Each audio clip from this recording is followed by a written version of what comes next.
Hi friends. నా స్నేహితుడు అడిగాడు, మీ క్రైస్తవులు ప్రసాదం ఎందుకు తినరు?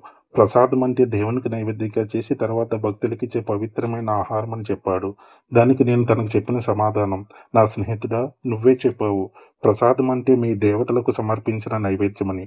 అందువల్ల దాన్ని తినడం అంటే ఆ దేవత యొక్క ఆరాధనలో పాల్గొన్నట్టుగా భావిస్తాం మేము. మా క్రైస్తవ మత ప్రకారం ఆరాధన ఒక దేవునికే. ఆయనే మా ప్రభువైన యేసుక్రీస్తు. దీనిని గురించి అతి వివరంగా మా యొక్క పవిత్రమైన గ్రంథం బైబిల్ బోధనలో కూడా ఇవే చెబుతుంటాయి. నాకు ప్రకారం దేవునికి నైవేద్యం ఇవ్వడం భక్తి, ప్రసాదం తినడం దేవునికి ఆశీర్వాదం పొందడం. కానీ మా దృష్టిలో ఆశీర్వాదం ప్రభువైన యేసుక్రీస్తు దగ్గర నుంచి వస్తుంది. ఇతర మత ఆచారాలు భాగంగా అవడం విశ్వాసానికి విరుద్ధం. అంతేగాని మేము మీద ఎటువంటి తప్పుడు ఆలోచనలు ఉండవు. మా యొక్క పవిత్రమైన గ్రంథం కూడా చెబుతుంది, నీ వలే నీ తోటి వాళ్ళని ప్రేమించుడి. మీరు మీ ఆచారాలకు ఎంత ప్రాముఖ్యత ఇస్తారో మేము కూడా మా యొక్క ఆచారాలకి, పద్ధతులకు కూడా అంతే ప్రాధాన్యత ఇస్తాం. God bless you my friend.